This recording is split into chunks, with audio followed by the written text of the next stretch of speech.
Hey guys, what's up? Welcome back to the Convo Couch. I am Fiorella Isabel, and I wanted to really quickly, actually, not take a long time, to address the greater issue behind everything that's been happening, because a lot of people have been dismissing this as drama. And while segments of this are drama, the personal attacks and the back and forth, the real issues behind this are much, much deeper and much, much more nuanced and much more impactful for the vast majority of the people on the left, especially people who want to actually have some sort of progress, who actually want to defeat the very evil forces that have occupied the space in our government, in the technocratic corporations that have manifested themselves in these just groups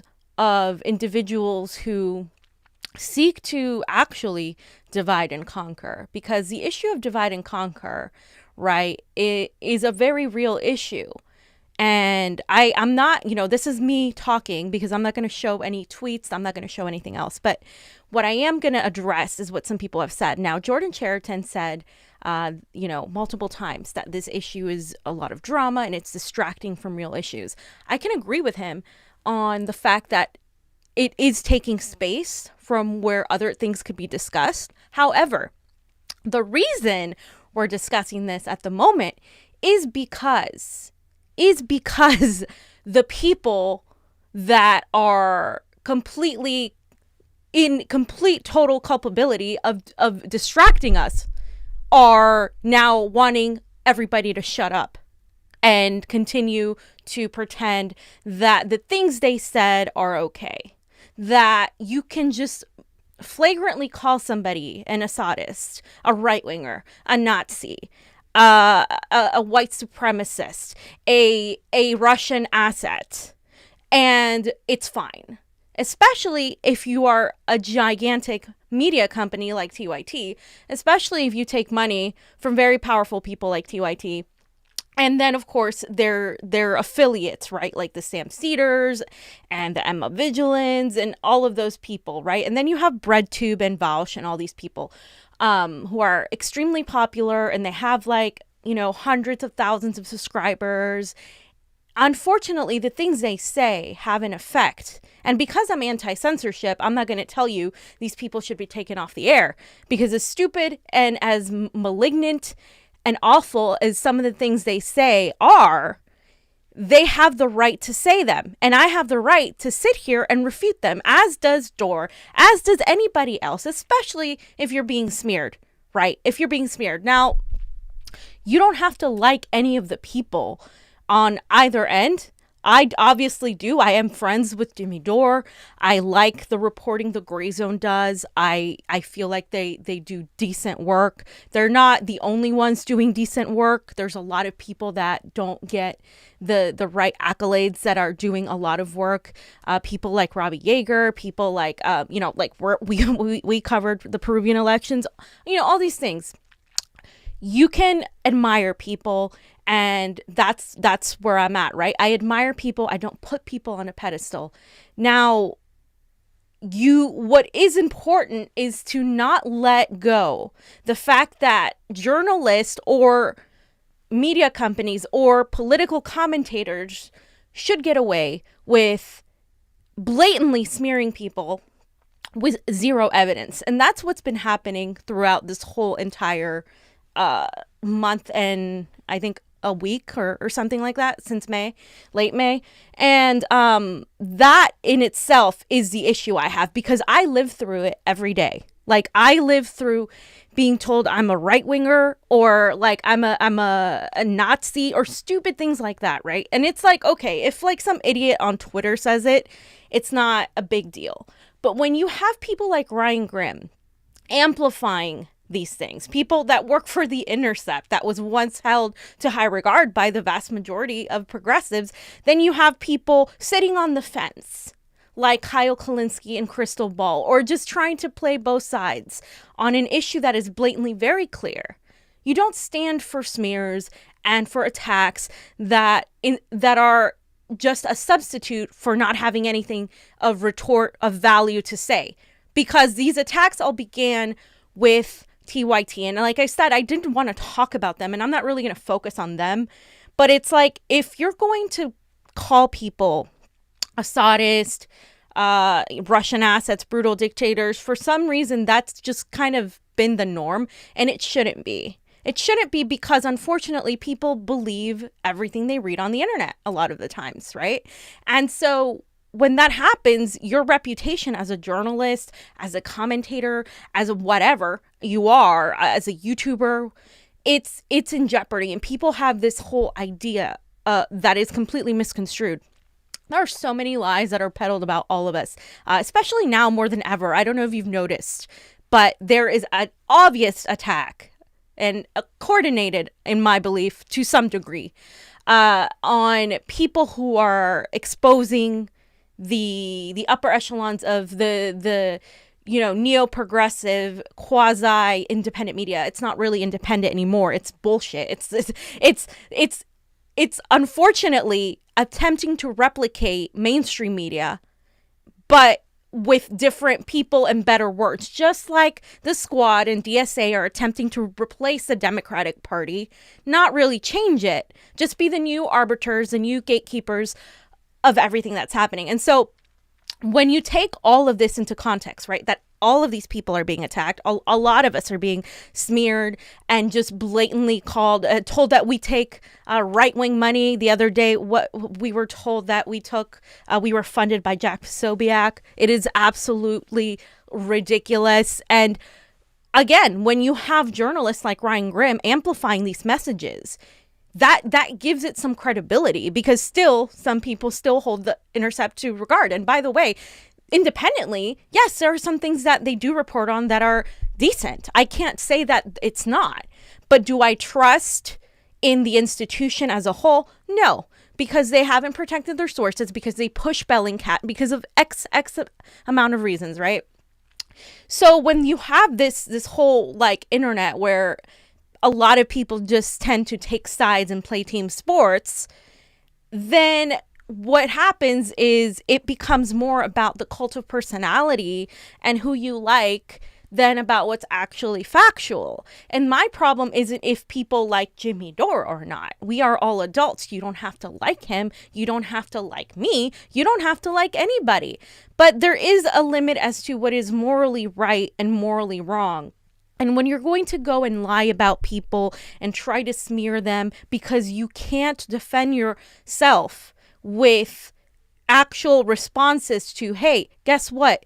Yeah, I don't believe Syrian chemical attacks were fake. I believe they were real. Then have that debate, okay? Have that debate. You're going to lose, because that has been debunked countless times by numerous people in numerous organizations. We've talked about it ad nauseum. Other journalists who have literally lived in Syria, like Vanessa Beeley and Eva Bartlett, have actually like filmed this whole thing throughout. And of course, Aaron Matei has been there. A lot of people have like verified this, Syrians themselves. But it doesn't matter. They won't have that argument. Instead, they'll talk about, oh, this person is a sexist, this person is a racist, this person is taking money from this right-winger, without zero evidence to back that up. And that is not okay. That is like the equivalent of just high school bullshit, because you have nothing to stand on, no ground. And it's extremely dangerous, because what that does is allows all of this actual false misinformation to be pushed by the establishment as fact, because they're regurgitating the CIA, NATO-backed establishment, neo-McCarthyite talking points. That's exactly what they're doing. So when people say, oh, there's this division in the left and we can't allow ourselves to do that, that's not the left, or that's not the anti-imperialist, anti-authoritarian left that is going to bring about any change. That is a subservient mouthpiece, just gigantic audience of useful idiots manipulated and weaponized by emotion and ideology first before truth. We have said on this show numerous times that we put truth before anything. if Tucker Carlson says something and it's truthful, I'm going to agree and say, oh, he said that and it's right. Even though I don't like Tucker Carlson. I don't have to say I don't like Tucker Carlson every 5 seconds. I'm sorry. I'm not going to do that. Like, I'm not here to, like, make it easier for some of you to be able to talk to people, like, on individual issues, because some of these people just can't do that. They choose their ideology first, and then they decide if what they're being told fits in their narrative, right? And we have all been guilty of that, but some people take that to an extreme. And that's what's been happening here. If you don't fall into the line of a lot of what TYT says, because if you look at their reporting, if you look at what Sam Cedar talks about, if you look at what David Dole and all of these idiots talk about, they talk about Republicans like 80% of the time or more, right? They focus on, Republicans bad. They don't equally criticize the Democratic Party. The reason I have said numerous times I spend more time going after the Democratic Party and progressives is because people don't know that there is no fucking difference on either side. You can talk to a Republican and they think that, oh, me and AOC have the same beliefs when we obviously do not, right? Because the mainstream idea they get about a leftist is that whole AOC persona, the whole squad persona, which I literally spend all this time saying is completely just another manifestation of the Democratic Party. And then you have the left that seeks to think that everybody on the right is a complete and total Nazi, and that you can't interview a libertarian because then that means you want to align with neo-Nazis. And then they malign organizers, activists, direct action, the direct action that they so eloquently and flagrantly advocate for all the time, literally. Like, they're like, well, you people don't know how to organize. When Force the Vote came out and there was an attempt to organize something to push for Medicare for All, what did they do? They trashed it. When Medicare for All comes out, and there's like, okay, let's have marches because how is this not happening? When these people started organizing it back in January, from the moment they started, oh, I don't like you because I don't trust this organization because you like Fiorella's tweets and I don't like Fiorella. So I'm going to throw out the whole organization. And it was the same thing with Jimmy Dore. It was the same thing with a bunch of people getting called, oh, this person is problematic. Let me look at a video they did. And where they said this and that. And like, it's because there's no actual desire to actually win. There's no desire to actually change anything. There's only the desire to put on a cloak of virtuosity and virtue signal as to how much morally superior they are and how better they are. And the ironic part out of all of this is frequently they are actually the ones that are lacking in any sort of moral sense. You can take what the whole TYT programming was years ago and the things they talked about, and it wasn't even that long ago. You can take some of the YouTubers that they prop out, that people like the Humanist Report were propping up, that said all these racist things, and they're forgiven because they're part of their clan, right? It's like everybody's not irredeemable unless I like you. There's no consistency in these beliefs across the board. It's completely just, do I like this person or not? And if they don't like you, they will smear you because they have nothing to argue with. And so that is why this issue is important. It is not petty to discuss it in this way. I'm not going to go sit there and pretend I watch Kyle Kulinski. I haven't liked Kyle Kulinski forever. I'm glad people are becoming aware of them and Crystal Ball and Sager and how they fenced it and how they're basically, they're basically the regurgitation of mainstream media, but just a little bit better, right? And you can take that as a little bit of a win or you can completely trash it. I really don't care. But the issues are, what are these people talking about, right? Many times we have discussed on this show the issue of election integrity. We have discussed COVID and had people on who are well aware of what's going on and have questions. You don't have to agree with us on that, right? But we stand by what we say all the time and we back it up with receipts. So when people try to say, oh, you're like partial to the Trump supporters who were on January 6th, and they take videos and make videos of my, my segment that is obviously public for everybody to see. So I have nothing to hide in that regard. Like it's there, you can see it.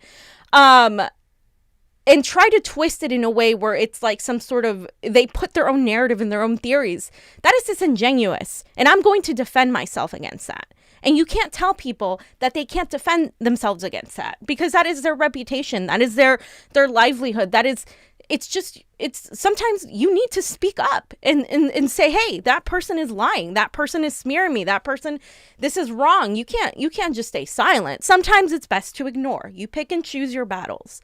Right. But in this moment where there's this great unmasking right now happening, and all of these people are who a lot of us have been warning about. And I don't say that to toot my own horn. I say it because, unfortunately, I hate being right in terms of this, because I have a really good bullshit detector, and I can tell by what the things that people cover.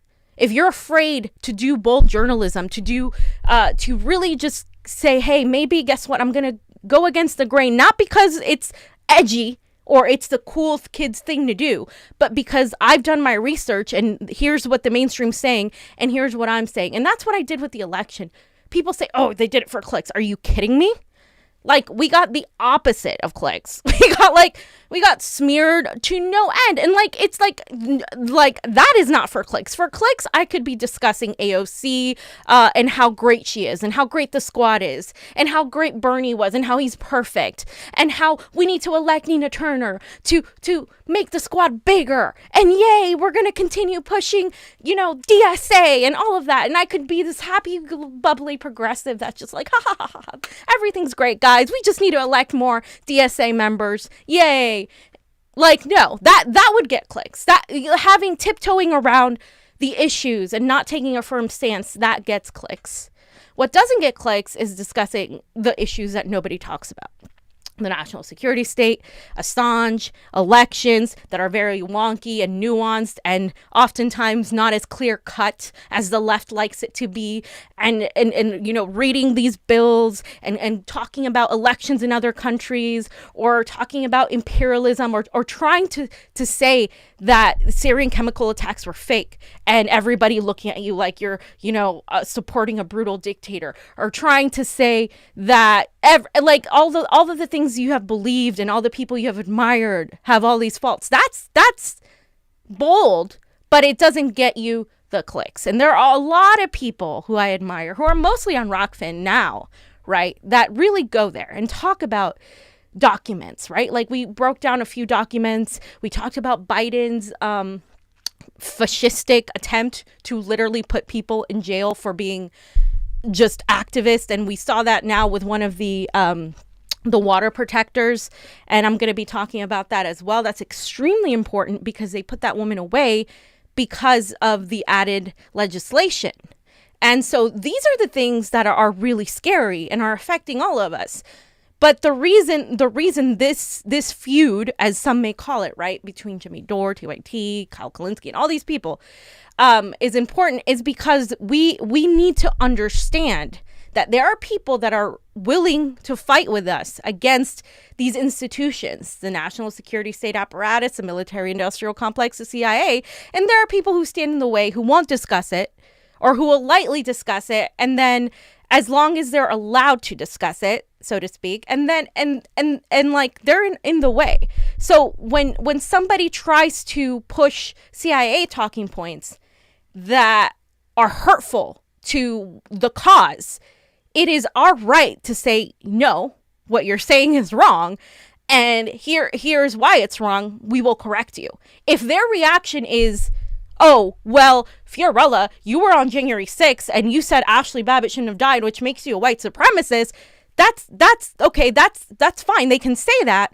It doesn't make it true. And I'm gonna say, why aren't you talking about the issues? Why are you regurgitating with personal attacks about somebody and their appearance, or the things that Jimmy Dore did or didn't do, or like his language, or she curses too much, they curse too much, all this crap. That is to distract. And when somebody attacks you and you make a rebuttal, You can't tell people to shut up when they're making that rebuttal. The people who started this whole thing are now telling everybody to shut up and focus on the real issues, when the people who are being attacked have been focusing on the real issues already, and you're attacking them. And so you're going to say, okay, hold up, wait a minute, I'm going to go and I'm going to say that this is wrong, and we're going to expose your ass because we should have done it a long time ago, but hey, we're going to expose your ass, and we're going to really do that because you are in our way.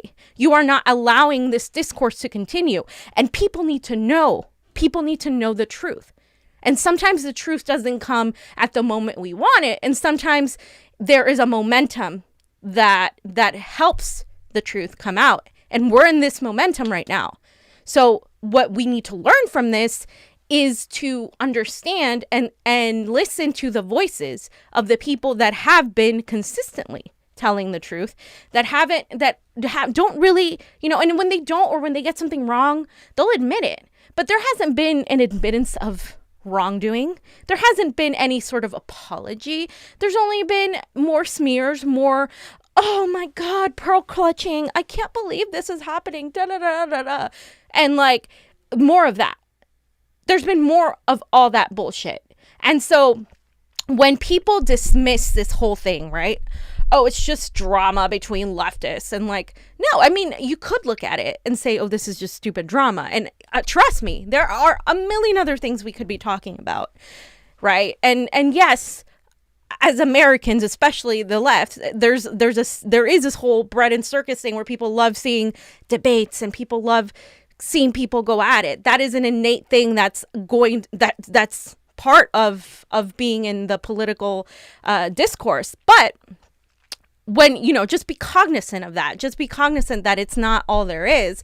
But at the same time, understand that this is just but a microcosm of the issues that are plaguing the United States.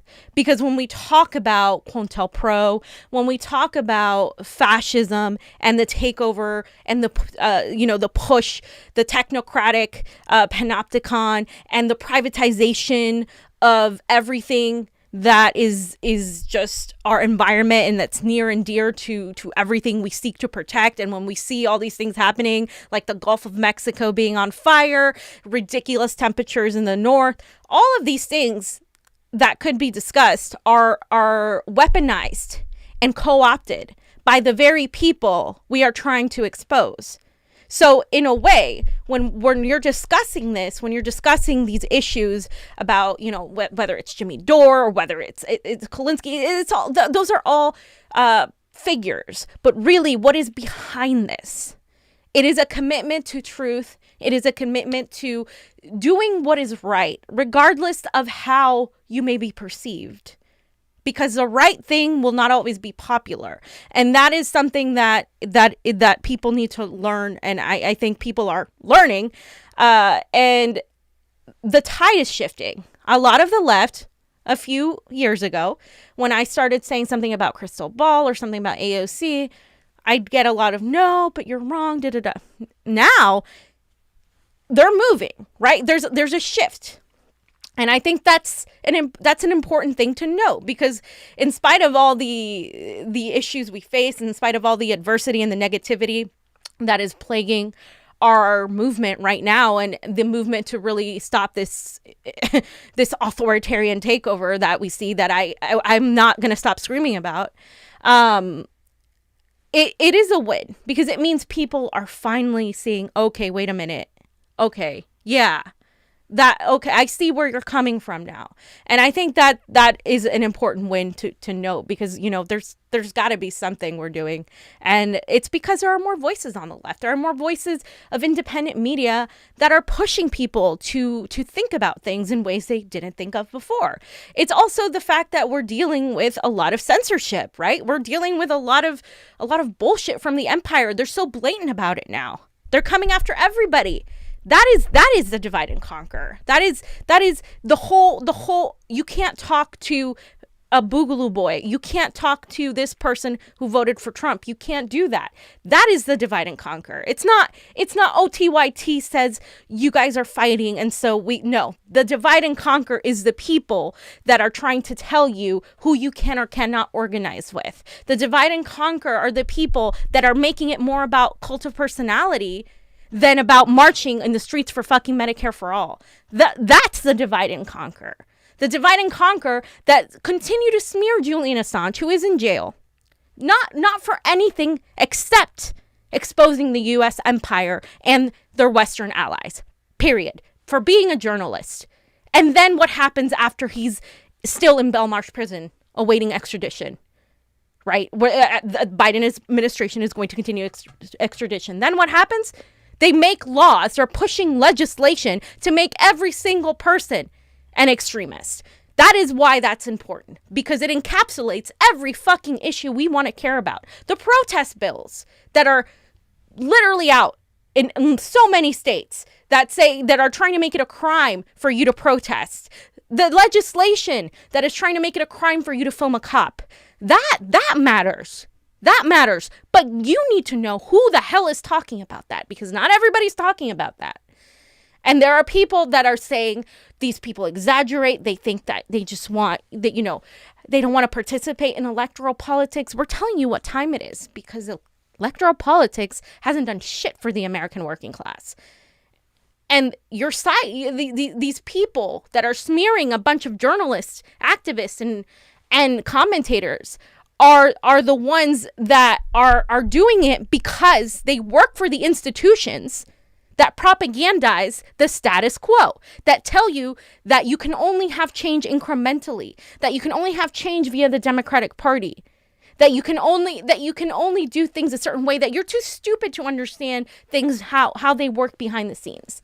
Those people are dividing you and me and all of us from actually organizing. Why is there such a gigantic push to stop this Medicare for All march? Gee, I wonder why. A march that went from 2 cities to a nationwide thing where so many people are invited to speak and so many people are happy and excited to participate in, because Medicare for All is an issue, guess what, that the left and the right often agree on. You don't have to call it Medicare for All. You can say, I want everybody to have health care. Okay, great. The vast majority of people, including people on the right, 60% of people are in favor of Medicare for All. So when I see individuals and journalists trying to vilify people who are finally saying we're going to take direct action, that tells me that these people don't want direct action to happen, because that means that you're going to organize with people who don't agree with you, people you may not like. And that is a threat. That is a direct threat to the status quo. That is a direct threat to everything that they have built. And that's why marches like that are so opposed. That's why Julian Assange is so heavily smeared, because guess what? His own father said it best. He said, it's funny that Tucker Carlson and Amy Goodman can agree that Julian Assange should be free. And that's the divide and conquer. Because guess what, guys? When you organize a working class revolution, that revolution is going to include people you don't agree with, whether you like it or not. There are not enough leftists, and in fact, the vast majority of the American left are neoliberals at this point. They really are. They've graduated to full shit libs at this point. And so that is why this issue is so important, because it is but a minute microcosm of everything that's been happening, of everything we have been talking about. People are either going to oppose the system because it's the right thing to do, because that's how we get progress, or they're going to watch their pockets and see and tread carefully as to who they can appeal to, because they want to be the new gatekeepers. They want to be a part of this new establishment. And believe me, there's a new establishment. It's going to replace the old one. That's why the squad's there. That's why these progressive groups are there. That's why some of these YouTubers are there. They'll say the right thing up until the point where you're attacking the national security state, the military industrial complex, and all of their agencies. And another thing I wanted to note is also the fact that I have experienced, my own friends turning on me, right? Jimmy considered Kyle a friend. Where are the people holding their friends accountable? If I'm your friend and you're being smeared, I'm going to say, hey, you're smearing this person. And it's also wrong too. It's not just because you're my friend. It's also because it's wrong. Right. And so where are the people to hold their friends accountable? Where is friendship? And I noticed throughout my time in this sphere of independent media that a lot of independent media is extremely cliquey, extremely just biased, extremely not focused on, who's going to get me this and what. And that's not what I like. I don't like that. We're all doing the work here. We're all doing independent journalism or independent commentator or whatever the hell you consider yourself or whatever you are. And you should be a comrade. You shouldn't be a competition. And that is something that a lot of people have forgotten. If you're all working against the status quo and you're trying to fight the establishment, the predator class, and you're trying to be the watchdog of the people in power, right?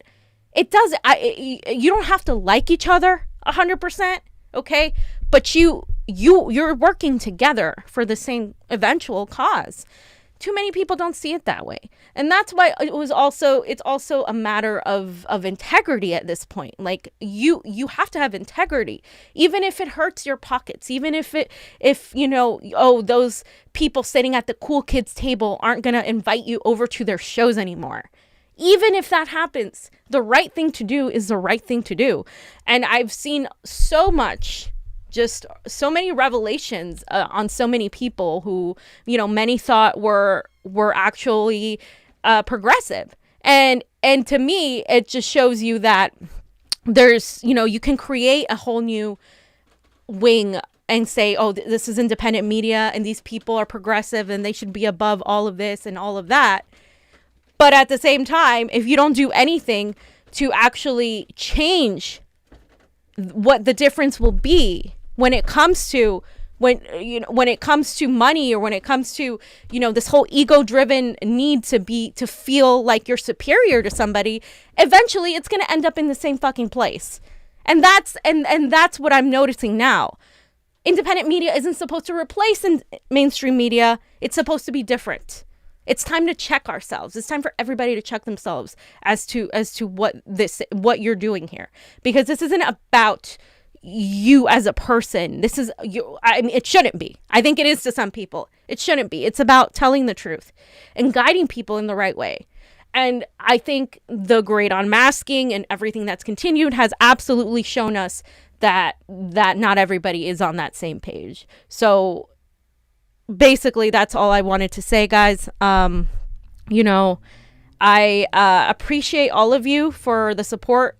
We had a great event this past weekend with Julian Assange's birthday. By the way, the people who went, Slow News Day was here, Glory Jones, Steve Poikonen, of course, Pasta, myself, Jonny, and Jimmy Dore and Steph came and they showed support. They showed up to an event. They showed up to an event for Julian Assange. They had Gabriel and John Shipton also on their show.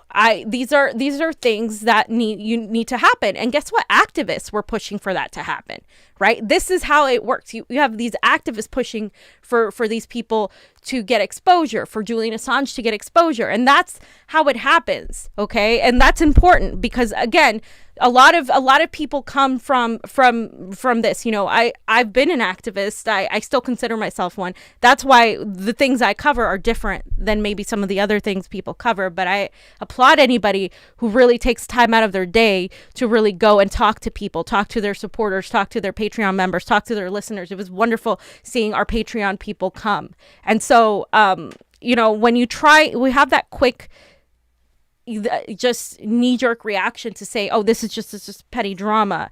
Think about it in the greater sense, in the macro sense, in what this is suggesting about the greater picture. And then you understand that it's not. And the people telling you that to shut up and blah, blah, blah. It's like, yes, there are other things to cover, guys, and we absolutely should. And there are other people covering amazing things right now that are worthy of your attention.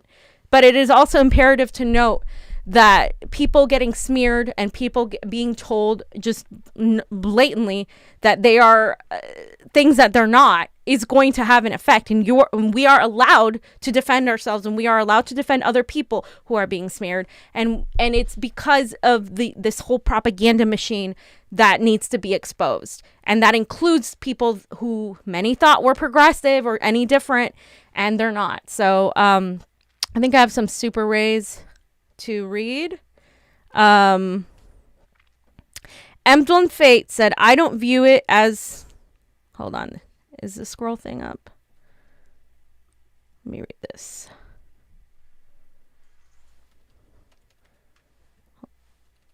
Bear with me here. I'm trying to fix it.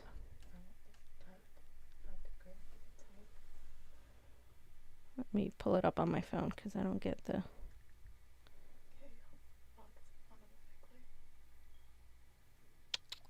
Just going to read some of your super rays, guys.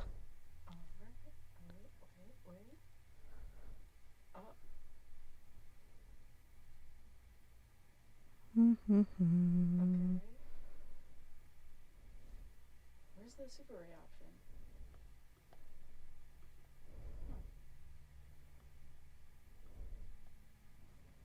Who the fuck is Vosh for Vendetta? Why am I not seeing it? Oh, I found one from A-Rem. Yeah. It's on the TV if you want to read it. Oh, I can't. I don't have my glasses on.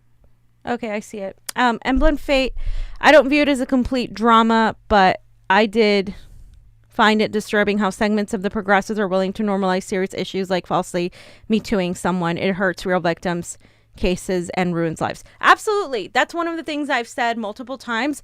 I despise it when people, women and men or whoever, weaponize Me Too issues by calling everything an issue and making false attacks, because then real victims don't get the respect they deserve. And by the way, Tara Reid is being attacked for attending this Medicare for All March, which is disgusting. And that's how you know none of these people really stand by anything that they say.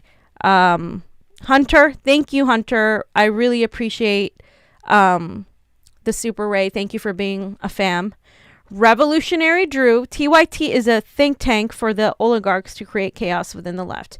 I think they're a think tank to make people feel like they're better than liberals, but they pretty much just are replacing them. So yeah. Geography Pro. I see Ron Placone is on the TYT network when you look at TYT's main YouTube channel, getting concerned about Ron.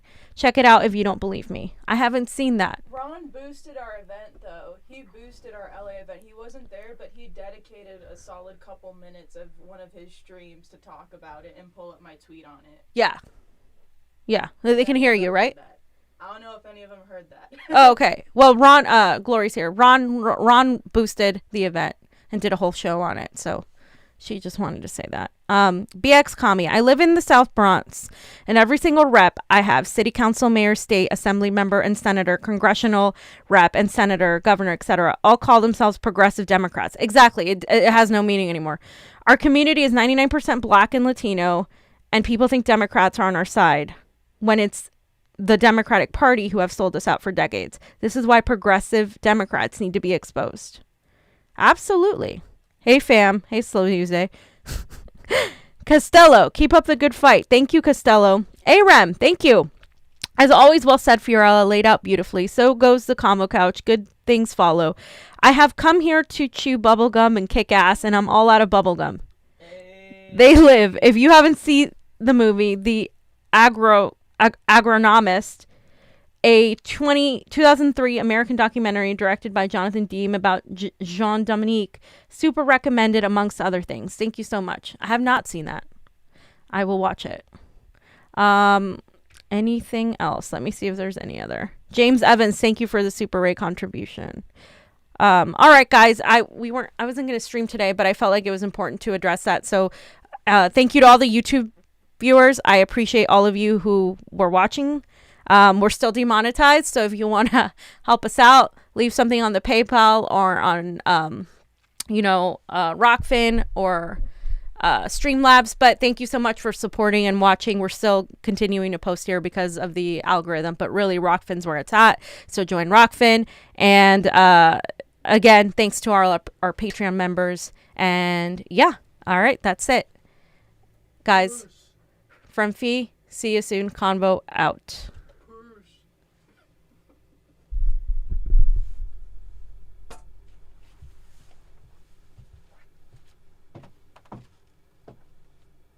I don't know if there's anything. End something? Do I need to end something? No, you just ended it, right?